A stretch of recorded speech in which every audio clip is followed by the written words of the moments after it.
Então, irmãos, hoje nós vamos continuar, né? Semana passada começamos uma nova série falando sobre o centro da vontade de Deus. E quando a gente pensa nisso, eu acho relevante por quê? Porque quanto mais a gente se aproxima da volta de Jesus, mais difícil será ser cristão. Mais difícil será ser. Mais difícil vai ser cristão. É difícil. Vocês entenderam? Quanto mais próximo, será mais difícil ser cristão. Quanto mais próximo à volta de Jesus, será mais difícil. E eu entendi que é uma boa oportunidade esse ano a gente aprofundar os nossos relacionamentos. Inclusive, lançando luz no nosso meio, em qualquer área. Como a gente deu exemplo da área financeira, mas em todas. A gente se aproximar mais uns dos outros. Porque essa é a base de uma igreja sadia. Né? Ela pode sofrer abalos como nós sofremos, como todas as igrejas sofrem, mas a raiz estando forte, ela é sustentada. Então acho que é um tempo da gente aprofundar nos nossos relacionamentos e aumentar a nossa relevância na cidade de forma prática. Porque nós já temos condições disso, não financeiras. Financeiras ainda não, mas isso pode mudar. A gente aproximando os nossos relacionamentos, a gente pode se abrir os nossos corações uns para os outros, a gente pode prosperar, a gente pode sair das dívidas e a igreja pode prosperar e a gente pode conseguir, inclusive, aumentar essa relevância de maneira financeira também. Mas a gente tem outros meios de aumentar a nossa relevância no meio da cidade. Então acredito que seja um ano para a gente aprofundar os nossos relacionamentos e a gente aumentar a nossa relevância, fazer eventos evangelísticos, melhorarmos a nossa ação no nosso bairro, no nosso entorno. Enfim, alguma coisa eu acho que a gente precisa tomar iniciativa para a gente fazer esse ano, para a gente alcançar a nossa cidade. E a gente vai passar nessa série por vários personagens bíblicos para a gente tentar pensar dentro de cada realidade, desde Adão até João, que foi o que escreveu o Apocalipse, pensar realidades de o que foi a vontade de Deus para aquela pessoa. Então nós vamos cobrir um período histórico gigante, desde o início da humanidade até hoje. E em cada momento, cada cultura, tudo isso muda. Então nós vamos ter possibilidade de aplicar coisas na nossa vida ao longo desse ano de forma muito, muito tremenda, em várias áreas, em vários sentidos. E hoje a gente queria começar com Adão, que é o primeiro, que é o princípio. Né? Adão foi o primeiro homem a pisar nessa terra. Mas eu queria trazer uma breve informação sobre a questão da vontade. Nós vamos falar do centro da vontade de Deus. Mas o que é a vontade de Deus? O que é vontade? A gente precisa começar tudo definindo as coisas. O que é vontade? Vontade é aquilo que nasce de dentro de você. É aquela inclinação, é aquele desejo que nasce dentro de você. Então, o que é a vontade de Deus? Existe algo que é o centro da vontade de Deus, que é aquilo que Deus deseja, aquilo que Deus anseia, aquilo que Ele planeja. Isso é o centro da vontade de Deus. Isso é aquela vontade que nasce de dentro de Deus. Né? Deus decidiu criar o mundo, Ele teve vontade de criar o mundo. Se Deus não tivesse criado desde a eternidade, nada existiria a não ser a Trindade. Mas em algum momento, o mundo passou a existir. Então ele só passou a existir porque houve uma vontade dentro de Deus. E isso fez ele agir. Né? Então a vontade de Deus é aquele ideal, é aquilo que deve ser buscado. Essa é a vontade de Deus. E existem vontades gerais, existem vontades específicas. Né? Deus quer que todos, por exemplo, sejam salvos e cheguem ao pleno conhecimento da verdade. 1 Timóteo 2,4. Essa é a vontade de Deus. Mas existem vontades específicas. Deus pode querer que o Lucas seja no tal profissão e o Paulo em outra. Né? Isso muda, é individual. Mas existe vontade que é para todos, que são universais, atemporais. Então, outro exemplo é de não haver pobres. Né? Lá em Deuteronômio 15, o que Deus disse? Não deve haver pobres no meio de vocês. Essa é a vontade de Deus para o seu povo. Não haver pobres, não haver necessidade, não haver escassez no nosso meio. Então, por isso que essa é uma das nossas funções como igreja. Não haver necessidade, não haver escassez. Então isso é o ideal. Esse é o mundo ideal que nós devemos buscar. E que, obviamente, muitas vezes é difícil de alcançar. O ideal, muitas vezes, é difícil de alcançar. Muitas não, acho que quase sempre. O ideal é difícil. Agora, Deus permite algumas coisas que não necessariamente eram a sua vontade, mas que ele permite, inclusive, que a gente desobedeça. Deus permite que nós pequemos, por exemplo. Ele permitiu que Adão pecasse. Deus não criou o ser humano com a impossibilidade de te desobedecer. Deus permite algumas coisas. Ele tem uma vontade, mas por outro lado ele permite. Ele permite a gente fazer coisas que talvez nem sejam pecados, né? Vestir uma roupa azul ou amarela, tanto faz, né? Deus nos dá essa liberdade. Mas ele nos dá liberdade a tal ponto, inclusive, de pecarmos, de fazer aquilo que é contra a sua vontade. Isso gera um paradoxo na nossa cabeça. E eu queria trazer alguns exemplos. Lá em Mateus 23, 37, olha, vai lá comigo. Mateus 23, 37. Olha o que Jesus disse.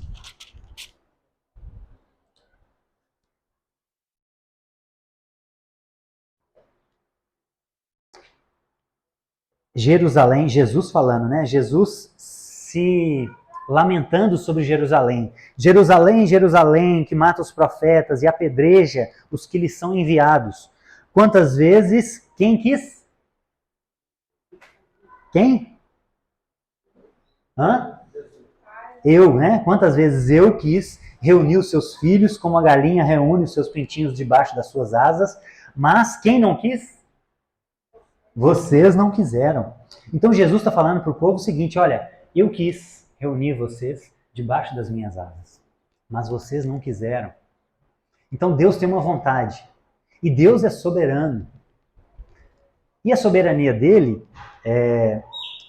ela se encaixa de qual maneira? Ele soberanamente decidiu nos dar liberdade para fazer aquilo que ele não gosta.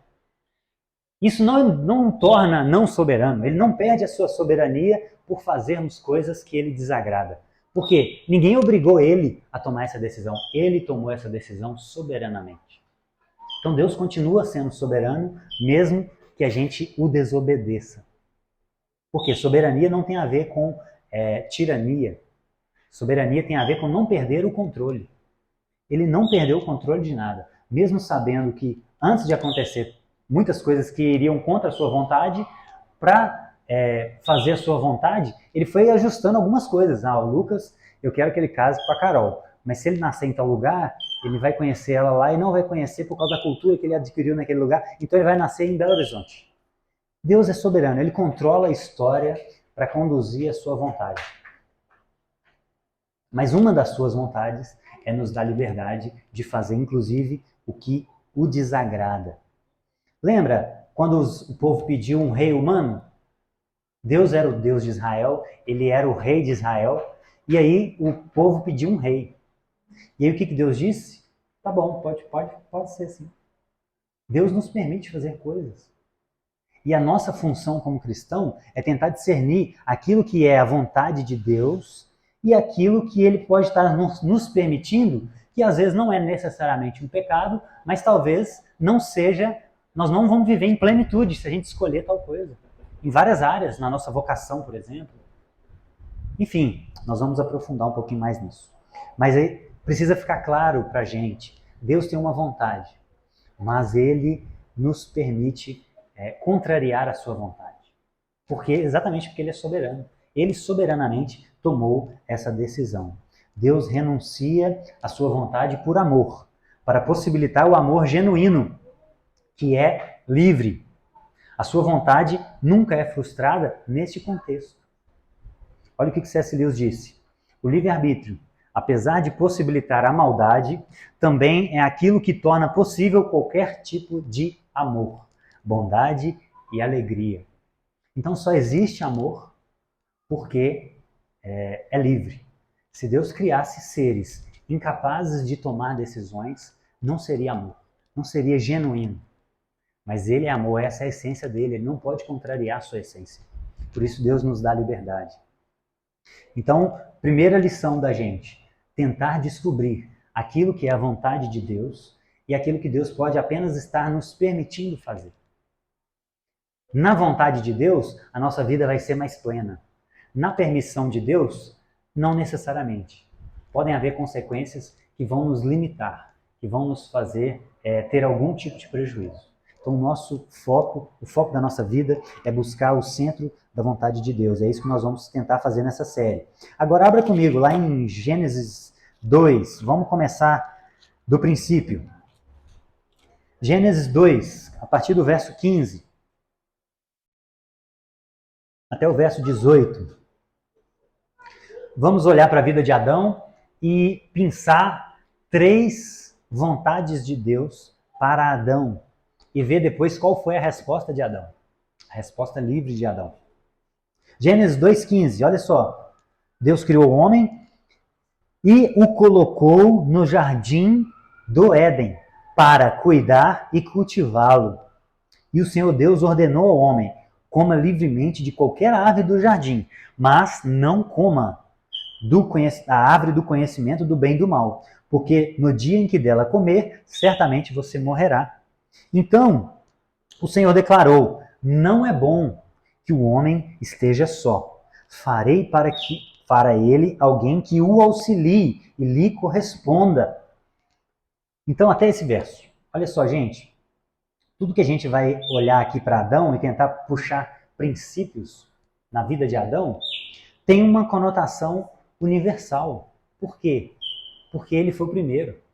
Ele é o nosso representante. Por que nós herdamos o pecado de Adão, sendo que não fomos nós que pecamos? Porque ele era o nosso representante legal. Nós herdamos o pecado e a culpa de Adão porque ele era o nosso representante. E aí a nossa mente racionalista, né, que é bom também, raciocinar é bom, vai pensar o seguinte: mas isso é injusto. Como assim? Eu sou culpado por algo que eu não participei? Seria injusto se você também tivesse providenciado o remédio. Mas Deus também providenciou o remédio. Então, nós não temos culpa de Adão ter pecado. Também não temos participação na obra de Cristo. Ou seja, herdamos uma doença e recebemos o remédio de graça. Então está tudo zerado. Entenderam? Não é injusto. Injusto seria se Deus não providenciasse o remédio. Se a gente nascesse doente e não tivéssemos o remédio, aí sim a gente poderia falar alguma coisa. Mas ele providenciou o remédio também, de graça, sem merecimento, sem a nossa participação, puramente pela graça. Então está tudo certo. Então, tudo que Deus vai falar para Adão tem a ver com princípios. É o princípio da humanidade, é o princípio da história humana. Então tem uma conotação universal. E a gente consegue perceber 3 mandatos aqui no livro de Gênesis que tem a ver com toda a raça humana, em todas as épocas, em todos os lugares. Onde tiver um ser humano que se rendeu a Cristo, né? Hoje a gente já está falando de Cristo, mas nessa época aqui, que adorava o Deus verdadeiro, né? Yahvé. Mas onde tiver alguém que adora a Deus, esses mandatos são válidos para ele. Então o primeiro mandato que a gente vê é o mandato cultural. Né? Está lá no verso 15, olha. Deus colocou o homem no jardim do Éden para cuidar e cultivar. Então são 2 palavras interessantes. Muitos hoje só querem cultivar a terra, não querem cuidar da terra. Não quero entrar em termos políticos, mas você percebe nitidamente uma corrente que quer só cultivar a terra, quer só usufruir da terra, não preocupa em cuidar, em zelar, em preservar. E você vê uma outra corrente que quer só zelar e não preocupa em cultivar com sustentabilidade. É possível cultivar a terra com sustentabilidade. Então, o que está aqui é as 2 coisas. Nós temos que cuidar da terra, temos que zelar, preservar a natureza. Ao mesmo tempo, temos que cultivá-la, temos que produzir cultura. É possível produzir cultura, cultivar a terra de forma sustentável, sem descuidar do cuidado. Então esse é um mandato cultural, e a palavra aqui para cultivar é abad, do hebraico, que significa trabalho. Então Deus nos colocou na terra para trabalhar. Não, mas isso não é um exagero, Bruno? Não. Efésios 2:10 diz: nós somos feitura dele, criados para boas obras. Para a finalidade. E obras ali também, no grego ergon, é trabalho também. Então nós somos seres criados para trabalhar. Aí tem dois extremos perigosos, a preguiça e o excesso de trabalho. Então a Bíblia sempre trabalha em um caminho que geralmente é um meio termo. Deus condena os preguiçosos, Paulo vai falar isso, né? Quem não quiser trabalhar, não coma. Isso é muito sério. Quem não quiser trabalhar, não coma. E também existe o vício pelo trabalho, o medo de faltar, né? O excesso de trabalho que prejudica outras áreas da nossa vida. Então existem extremos perigosos, mas nós somos somos seres criados para trabalhar. Essa é a nossa não primeira, mas principal função, é o que a gente faz a maior parte do tempo, é trabalhar. Isso também adora a Deus, né? Que a nossa primeira função como ser humano é glorificar a Deus. Mas o que a gente mais faz na vida, em termos de tempo, é trabalhar. E isso também tem que ser feito para a glória de Deus. Adoração a Deus é 24 horas por dia. Então somos seres criados para trabalhar. E aí a gente fala de vocação. Aí a gente fala do que Deus tem nos vocacionado. E eu cheguei à conclusão, depois de anos, depois que eu comecei a aprender, né, com o mestre sobre vocação, eu cheguei à conclusão que vocação é um projeto de vida. É um projeto de vida. Vocação é algo que você tem que, primeiro, se entregar a Cristo, né? Porque é difícil conhecer quem você é longe de quem te criou. Então você se entrega a Cristo, depois você inicia um processo de descobrir quem é você nele, quais são os dons que ele te fez, colocou em você, que só você sabe fazer no universo inteiro. Isso é vocação. É aquilo que só você sabe fazer do jeito que você faz. E aí você inicia um processo de construção da sua vocação. Por quê? Porque existe um outro elemento na vida humana que também é importante, que é o sustento. E tudo começa pelo sustento. E é digno também começar a trabalhar apenas para se sustentar. Todo mundo tem que começar em algum momento. Que não pode a gente ficar com a preguiça. Então a gente começa, e a gente pode às vezes começar em algo que já é o nosso dom. Maravilha, seria o ideal. Mas nem sempre é assim. A gente começa com o que é mais fácil, o que está disponível. Enfim, existem várias possibilidades. E aí a gente vai amadurecendo a nossa ideia, nosso crescimento, vai conhecendo a gente, conhecendo os dons que Deus nos criou. E aí nós vamos planejando a nossa vida em torno da nossa vocação. E aí, isso pode durar 5 anos, 10, 15 anos. Não tem regra. Tem que ser feito com responsabilidade. Porque a gente também, às vezes, eu descobri a minha vocação, eu já estava casado. Ou melhor, eu estava noivo, mas eu já tinha formado. Eu tinha escolhido uma profissão sem conhecer a Deus. E aí, quando Deus foi falar de vocação para mim, eu fiquei 3 meses bugado, assim, minha cabeça bugou. E eu falei, como assim? Que ousadia minha de escolher uma vocação sem perguntar para Deus, mas é porque eu não conhecia, né? E eu iniciei esse processo de voltar e falar assim, oh Deus, me ajuda. E foram 3 meses difíceis, porque as minhas orações eram, Deus, abençoe a educação física, já está tudo tranquilo, já estou na academia, já formei, abençoa, eu gosto tanto, né? Mas eu não estava negando a mim mesmo. E aí apenas no dia que eu falei, Deus, eu me rendo, eu quero fazer a tua vontade, eu entrego a minha vocação e estou disposto a começar do zero.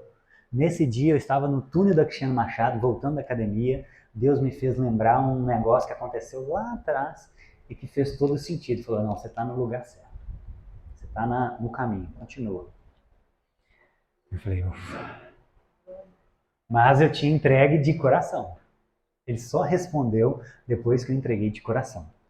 E aí tem os frutos do trabalho também, né, gente? Porque todo trabalho gera fruto. E aí quando a gente vai olhar para a Bíblia, existem 2 princípios básicos para a gente desfrutar dos frutos do nosso trabalho, que é moderação e generosidade. São os 2 princípios básicos. Não importa quanto você ganha e não importa aonde você está, Se você tiver esses dois princípios, você pode ganhar o que você quiser. Você pode e deve produzir quanta riqueza você puder. Como disse John Wesley, ganhe o máximo que puder, doe o máximo que puder e guarde o máximo que puder. Tudo isso são coisas que estão dentro de um princípio bíblico, né, dos frutos do nosso trabalho. Então esse é o primeiro mandato, gente, cultural, trabalhar, desenvolver a terra. Então o Charles, no direito, ele está cultivando a justiça. Ele está trabalhando para trazer a justiça aqui para a terra. Eu estou trabalhando para trazer saúde. Cada um na sua área trabalha para trazer um valor do reino de Deus para essa terra agora. Isso é trabalho. Isso é trabalho. E todos nós, pela multiforme graça que nós temos, trazemos todos os valores do reino de Deus para a terra, apontando o porvir, mostrando que um dia haverá uma justiça plena, porque a nossa justiça é falha, um dia haverá uma saúde plena, porque ainda existe doença, ainda existe cansaço, enfim. Mas a nossa função é apontar para aquilo que vai ser eterno e que não vai acabar. A justiça eterna, a saúde eterna, a prosperidade eterna. Um dia vai haver esse dia. Um dia vai haver esse momento. Então a nossa função é isso, com um mandato cultural. E aí, verso 16, mandato religioso. O Senhor ordenou, olha que interessante, Deus começa a se relacionar com Adão de forma assim, olha, vamos estabelecer uma relação agora de pai e filho. Eu vou te dar ordens, eu vou te dar conselhos que são melhores para a sua vida. Você tem a possibilidade de rejeitar, mas eu tenho a obrigação de te falar o que é bom, o que é certo, o que é justo. E aí Deus dá uma ordem a Adão. Coma livremente de qualquer árvore, mas não coma da árvore do conhecimento do bem e do mal. Então Deus traz um mandato religioso, baseado em 2 pontos, obediência e relacionamento. Lá no capítulo 3:8, Deus vinha na viração do dia para encontrar com a criação, para encontrar com Adão e Eva. Então ele começa aqui com um mandato religioso de obediência e depois ele vem com um mandato de relacionamento, porque não é só obedecer cegamente, né? Por isso nós somos filhos, nós temos a disposição de escravo, mas temos que ter o coração de filho. Porque o filho se relaciona, o filho entende, o filho é diferente, o filho tem uma cama. O escravo, ele tem uma disposição, o filho tem uma cama. E verso 18, ele traz o terceiro mandato social. E aí o que Deus diz no verso 18? Não é bom que o homem esteja só. Farei para ele alguém que o auxilie e lhe corresponda. Então, olha só, Deus viu, não foi Adão quem reclamou da solidão. Deus viu que isso não era bom para o homem. Então, o individualismo, aquela ideia de se afastarmos, isso é um problema, porque não faz parte da nossa essência humana. Porque aqui era humano. Hoje nós somos seres desumanos, né? Rebeca já falou isso pra gente. O pecado é desumano. Então a nossa função, como seres que estamos sendo aperfeiçoados em Deus, transformados de glória em glória, no processo de santificação, é nos humanizarmos. Então nós estamos num processo de humanização, de voltar à nossa humanidade, humus, né? Adão, terroso, a essência que obedecia ou que era o princípio, né? Esse é a vontade. Isso é o que Deus ordenou, é o que Ele gostaria que acontecesse, é o ideal. Obediência e relacionamento. Esse é o nosso princípio de humanidade, obediência e relacionamento. Então isso fala de família, isso fala de estabelecermos família, isso fala de criarmos filhos para a glória de Deus, né? E aí vem a resposta. Vamos lá no capítulo 3, verso 16. Capítulo 3 é o capítulo da queda, né? Gênesis 1 e 2 é a criação. Gênesis 3 é o capítulo da queda. É o capítulo da resposta humana. Deus deu uma ordem e deixou o ser humano livre. E qual foi a resposta do ser humano? Olha só, verso 6. 3:6. Quando a mulher viu que a árvore parecia agradável ao paladar, era atraente aos olhos e era desejável para ter entendimento, discernimento, tomou do fruto e comeu. e deu ao seu marido, que comeu também. Olha só, gente. Deus tinha dado uma ordem. Não coma. E qual foi a resposta humana? Comeu. Ou seja, desobedeceu. Fugiu do ideal. Fugiu do centro da vontade de Deus. Por isso que a palavra pecado no original é amartia, que significa errar o alvo. O alvo era esse, ó, a obediência. E aí a desobediência erra o alvo. É pecado. É fugir da vontade de Deus. Isso é pecado. Fugir da vontade de Deus é pecado. E aí, obediência é um negócio que a gente tem dificuldade na nossa cultura. Por quê?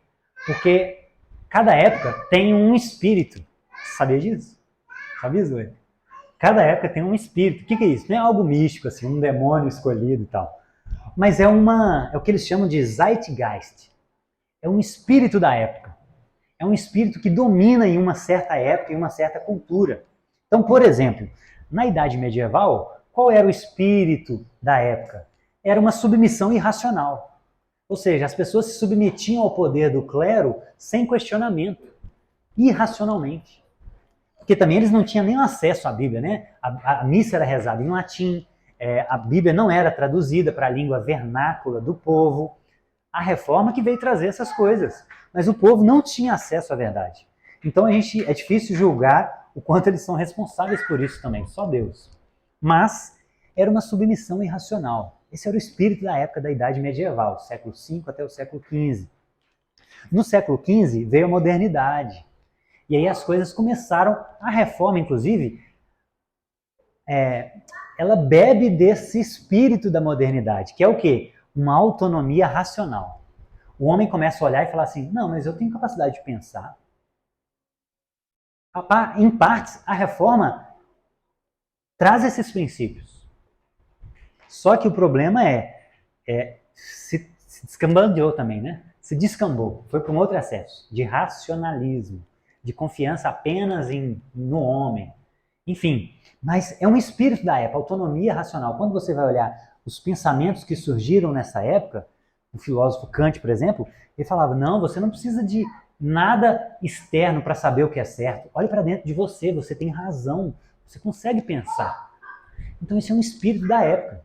É a confiança excessiva no homem. Por quê? O homem foi deixado de lado na Idade Média. Gente, os quadros não poderiam ser assinados na Idade Média. Por quê? Porque o ser humano era um mero coadjuvante, não tinha valor nenhum. Tudo é para Deus.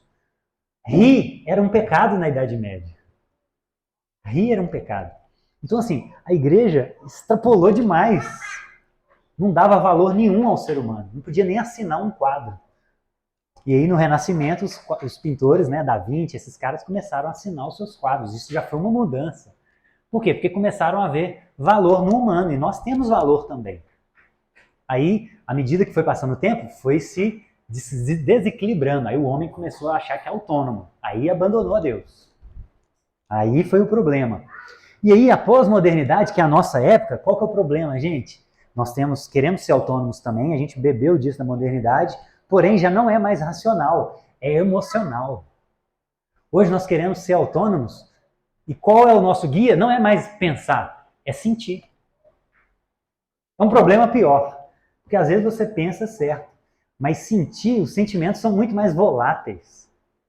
A lógica, qualquer pessoa, se você, por mais humilde que seja, ao maior instruído que seja, se você trouxer um princípio lógico e falar a linguagem deles, todos vão entender. Agora, o sentimento é muito mais volátil.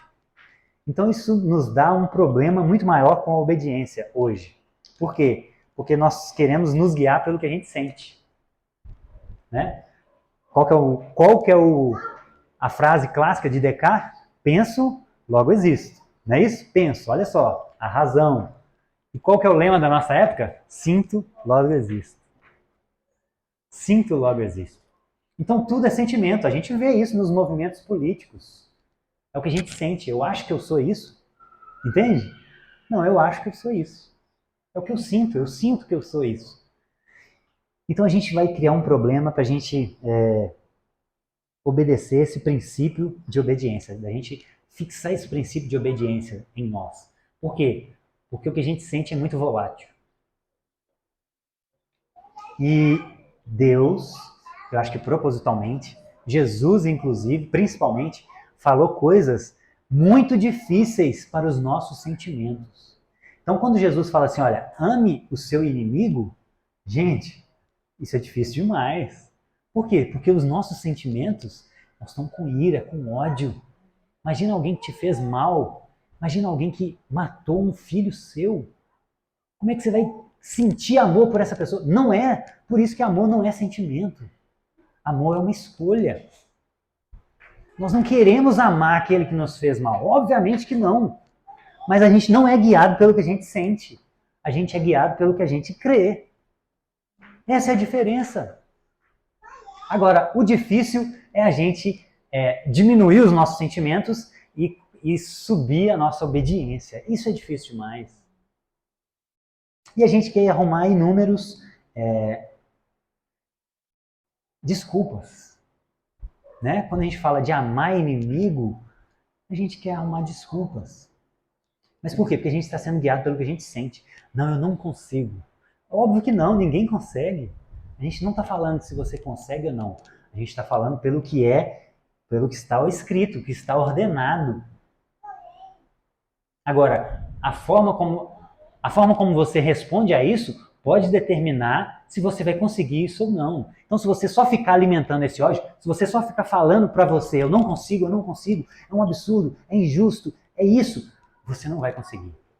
Agora, se você falar, olha, eu sei que é injusto, eu sei que está doendo, mas eu sei que o que eu devo fazer é amá-lo, é não desejar. E eu não estou adendo.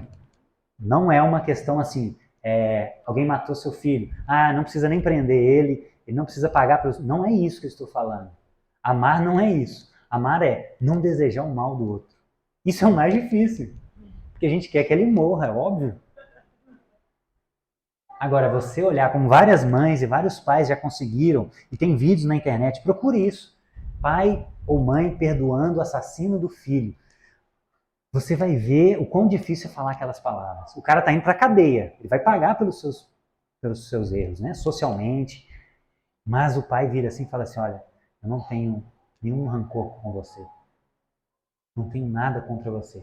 Eu oro pela sua salvação. Nossa, isso é difícil demais, gente. Orar pela salvação do cara que matou seu filho. Isso é difícil demais. Bruno, você fala porque não foi você quem perdeu. Não foi a Tabita. Eu sei disso. Eu só estou querendo educar o meu interior. Eu não sei se eu vou conseguir fazer isso. Eu sou tão falho quanto você. Mas eu estou querendo educar o meu interior. Porque eu acho que isso é parte do processo. Se eu ficar só alimentando a raiva, o ódio, falar que eu não consigo, na hora é muito provável que eu não vou conseguir. Mas se todo dia eu colocar no meu coração, olha, isso é o que está prescrito. Essa é uma ordenança. Amar é uma ordenança. Porque quem ama, quem só gosta de você, é igual todo mundo. Até os pagãos fazem isso. Jesus falou isso. Mas se você amar o seu inimigo, aí sim você vai ser o meu filho. Então por isso nós temos dificuldade hoje com essas coisas. Por quê? Porque nós vivemos na era do sentimento. Nós queremos ser autônomos, e a gente herdou isso da modernidade, mas a gente foi além. O árbitro dentro de nós não é mais a nossa razão, é o que a gente sente. E isso torna a coisa pior. E qual que é o ideal? Qual que é o princípio bíblico? É uma submissão racional. É você se submeter com razão, com pensamento. Há espaço para o questionamento. Lembram de Mateus 26, 39? Qual foi a oração de Jesus? Senhor, me livra desse cálice. Jesus é o nosso maior exemplo. Jesus estava ali dialogando com o seu pai. Pai, me livra desse cálice. Mas ele se submete, mesmo colocando o seu desejo para fora, ele fala, mas não seja feita a minha vontade, mas a tua. Lembra de Jó? Jó falou uma das coisas mais... Jó 24, olha só, gente, o que Jó falou? Jó era um homem de Deus? Sim ou não? Não vou falar, cutuca a pessoa do seu lado. Né? Pelo menos responder, hein, gente. Jó 26, 39, olha só. Que 26, 39? 24, 9, desculpa. Jó 24, 9. Olha o que Jó falou. A criança órfã Jó está naquele dilema, né, gente? Ele está sofrendo, não está? Ele está num dilema e ele está expondo o seu coração para Deus. A criança órfã é arrancada do seio da sua mãe. O recém-nascido do pobre é tomado para pagar uma dívida. Por falta de roupas, andam nus, carregam os feixes, mas continuam famintos. Espremem azeitonas dentro dos seus muros, pisam uvas nos lagares, mas assim mesmo sofrem sede. Sobem da cidade os gemidos dos que estão para morrer. As almas dos feridos clamam por socorro, mas Deus não vê mal nisso. Olha que palavras, no mínimo, abusadas. Olha o que Jó está falando para Deus. Tem noção disso? Um homem de Deus que no início do livro Deus já falou que é justo, Deus falou que Jó é justo. Ele está questionando a justiça de Deus. Por quê? Porque ele está raciocinando, ele está pensando. E ele não tem medo de colocar isso para Deus, porque é um relacionamento de pai. E aí o que Deus fala com ele? Deus não responde ele, Deus só mostra a sua grandeza e que o que Jó fala? Falei coisas que eu não entendia. Eu me submeto, o Senhor é grande demais. Então, a fé cristã é uma submissão racional. A gente tem espaço para questionar, a gente tem espaço para abrir o nosso coração. Porque se a gente não abrir, não adianta nada, ele já sabe. Não adianta você ficar escondendo para Deus que você acha que tal coisa é injusta, que a sua situação é injusta. Recentemente, conversando com uma pessoa, ela está brigada com Deus. Ela está falando, nossa, eu perdi o meu pai cedo, eu perdi o meu líder da igreja cedo, perdi o meu sogro cedo, eu estou irado com Deus, eu estou bravo com Deus. Eu falei, isso é mais honesto. Isso é mais honesto que ficar fingindo que está tudo bem. É muito mais honesto. Desde que a gente tenha a humildade de falar assim, ele sabe de todas as coisas. Como Jó falou. Ele sabe de tudo. Um dia eu vou ter essa resposta. Mas hoje, da minha perspectiva, no meio da minha dor, com o meu entendimento superficial, hoje eu estou brigado com Deus. Isso é muito mais honesto. Então esse é o nosso lugar. A gente não precisa ter problema com a obediência. E isso dá lugar para abrir o nosso coração com Deus. Porque nós somos filhos. Filho dialoga. Então, a primeira resposta de Adão foi desobediência. A segunda foi a mais grave, que é a omissão. É o silêncio de Adão. Aqui, ó, quem quer casar, ó, recomenda esse livro. Silêncio de Adão. Aqui trata só da questão familiar, né? Mas eu queria trazer algumas aplicações de áreas da nossa vida que essa omissão podem gerar problemas. Adão, gente, olha só, volta lá, Gênesis 3. Gênesis 3. Adão caiu desapercebido? Não. Gênesis 2, antes da criação da Eva, inclusive, Deus dá uma ordem para ele. Olha, colocou o homem no jardim e deu uma ordem, não coma. E aí depois que Deus declara que o homem não é bom ficar só, e depois que ele cria Eva. Então Adão foi o primeiro a ter essa informação. Adão sabia do que era prescrito, da ordem. E aí, no verso 6, Eva tomou a dianteira, Eva tomou a frente, quis resolver as coisas por conta própria, sem chamar Adão para ir junto, talvez, não dá detalhes, mas ele vai conjecturar isso aqui no livro. Mas o fato é, Eva deu o fruto para Adão e ele comeu. Eva deu o fruto para ele. Deus tinha falado para Adão, Adão, não coma dessa árvore. Aí a mulher dele vai lá, toma do fruto, come e dá a ele, e ele come sem falar nada. Vocês têm noção do que está acontecendo aqui? O silêncio de Adão é algo que é gritante. Porque ele se omitiu. Qual que seria o ideal? O que ele deveria fazer? Eva, você está louca? O que Deus falou para a gente agora há pouco? A gente não pode fazer isso. Se Eva estiver sozinha aqui, que é uma possibilidade muito grande, porque se ele acompanhou ela desde o princípio, é pior ainda, né, gente? O cara foi com ela, viu ela sendo tentada, vendo que a árvore é agradável, E ainda assim não falou nada, é pior ainda. Mas se ele não estivesse com ela, também é grave. Por quê? Ele abandonou seu posto de vigia do seu lar, de sacerdote. Ele deveria estar atento aos passos da sua esposa. Ele deveria estar atento ao que a sua esposa está fazendo. E o pior, ela chama ele, talvez, se ele não estivesse lá, ela chamou. Mas se ele já tivesse, é pior ainda. E o cara comeu sem falar nada. Gente, o caminho da omissão é o caminho mais fácil. Falar o que Deus fala dá muito trabalho. Trazer princípios do reino de Deus para a terra dá muito trabalho. É muito mais fácil andar com a manada. É muito mais fácil. Nadar a favor da correnteza. É muito mais fácil. A vida é muito mais tranquila. Você quer arrumar problema? Fala das coisas de Deus. É simples, é fácil arrumar problema. É muito mais difícil, porque nós somos seres caídos. Nós estamos influenciados pela queda. Então é uma falsa tranquilidade. A omissão, ela gera essa falsa tranquilidade, mas ela vai colocando problemas para debaixo do tapete. E isso vai estourar um dia que vai ser pior. Então, por exemplo, no casamento, que é o contexto imediato aqui, né? Não deixe de falar aquilo que você tem entendido da Bíblia na sua casa. Seja você para o seu marido, seja você para a sua esposa. Se você vê que o seu cônjuge está tomando atitudes que vão contra a palavra de Deus, não empurra isso para debaixo do tapete. É claro que existe uma forma de fazer em amor, em zelo. Existe uma forma, mas não deixe isso acumular. Não deixe isso para lá. Por quê? Porque você vai alimentando algo que vai te matar lá na frente. Então não seja omisso. Tenha humildade também de ouvir, porque talvez você está errado. Então ouça, abra o diálogo, mas não deixe de falar aquilo que você entende que é o princípio da palavra de Deus. Gente, na vida pública, a gente está vivendo uma época que há necessidade cada vez maior de nos posicionarmos em vários sentidos.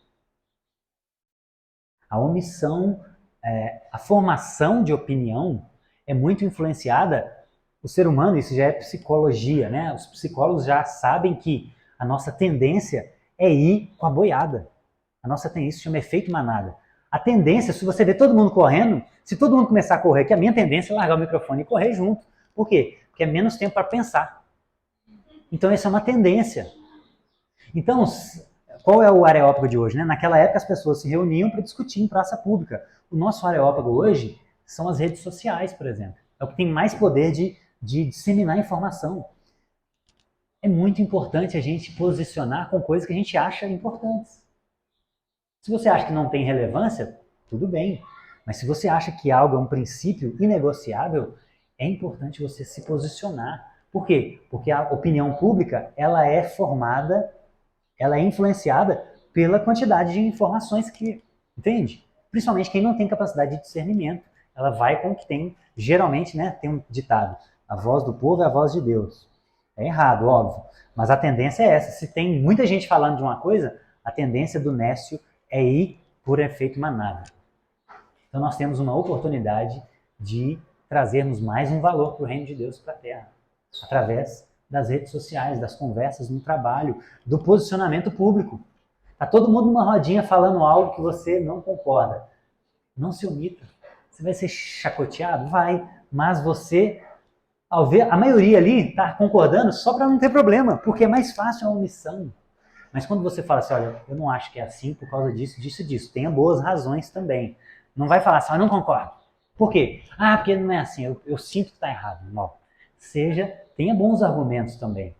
Se você levantar isso, aqueles que estão indo na manada, eles vão voltar para casa assim, nossa, nunca tinha pensado nesse ponto. Entende? Então, na vida pública também é importante. E por último, a omissão na igreja.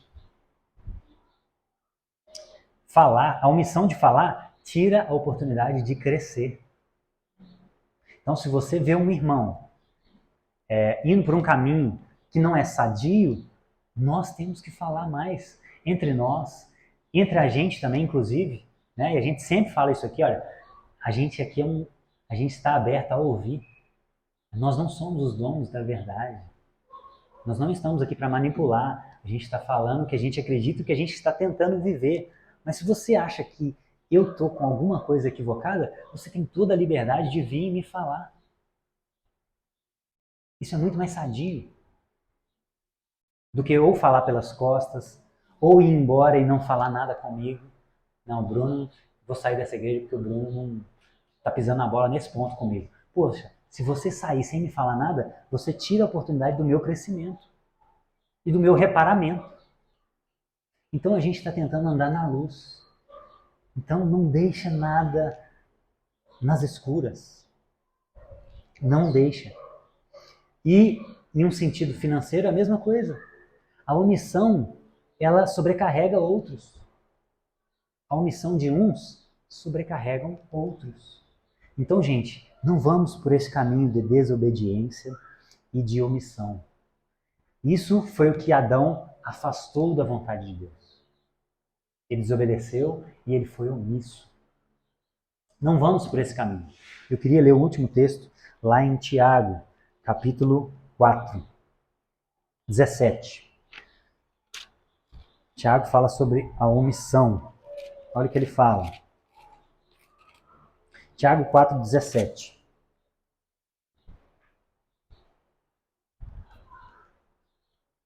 Pensem nisso. Pensem nisso. Pois, quem sabe o que deve fazer, quem sabe que deve fazer o bem e não faz, comete pecado. Então existem dois tipos de pecado. Pecado por comissão e pecado por omissão. Comissão é fazer o que não se deve. Omissão é não fazer o que se deve. É tão pecado quanto. Estão entendendo? Quem sabe o que deve fazer e não faz, comete pecado. Então não vamos cair nesses pecados, irmãos. Hoje eu fiz algo difícil que eu tenho tentado praticar. Mandar uma mensagem de aniversário para uma pessoa e falar a verdade. Nossa, é difícil, né? A maioria, Deus abençoe. Quando manda, né? Às vezes é só felicidade, parabéns e tal. Mas então é só coisa boa. Deus abençoe, te prospere e tal. Mas eu decidi falar a verdade. Uma pessoa muito cara para mim, que eu vi nascer, que eu vi crescer, que eu brinquei na minha infância e que se perdeu em 2 pontos. Ela começou a se envolver com um grupo diferente e aí abandonou a simplicidade de vida e a modéstia. Começou a se... O padrão de vida aumentou demais e a roupa diminuiu demais, traduzindo. E aí eu virei para essa pessoa e falei, ô minha irmã, né, no caso, cadê aquela pessoa? Estou te falando com toda a... Eu te vi nascer. Eu acho que você está ferindo esse princípio. Então eu quero te abençoar com essa palavra. Pode ser que não vai nem ler? Pode. Pode ser que vai ficar com raiva, como outros ficam? Vai, pode. Mas eu estou tentando não me omitir mais. Eu estou tentando não me omitir mais. Porque, principalmente para quem ensina, né? Tiago vai falar isso também. Não sejam mestres muito entre vocês. Porque, capítulo 3, os que ensinam serão julgados com maior rigor. Então, a mim pesa uma responsabilidade maior. Quem ensina vai ser cobrado com maior rigor. Por quê? Porque nós temos acesso a mais informação e é proporcional. O julgamento será proporcional. Então, eu tenho tentado exercitar isso na minha vida, não me omitir mais. Para mim também, nossa, isso aqui foi uma pancada para mim no início do nosso relacionamento, porque eu vim de um contexto que omitir era o melhor dos mundos. Não tinha problema. Eu vim de um lugar que me oprimia, exigia que eu me omitisse. Então eu fui criado assim. E aí no início do namoro, relacionamento, a minha tendência era me omitir. E aí o David teve que bater fundo, assim, para eu não me omitir mais. Então eu tenho tentado praticar isso até hoje. E eu queria te convidar para a gente orar sobre esses 2 pontos, obediência e omissão. Queria que você ficasse de pé.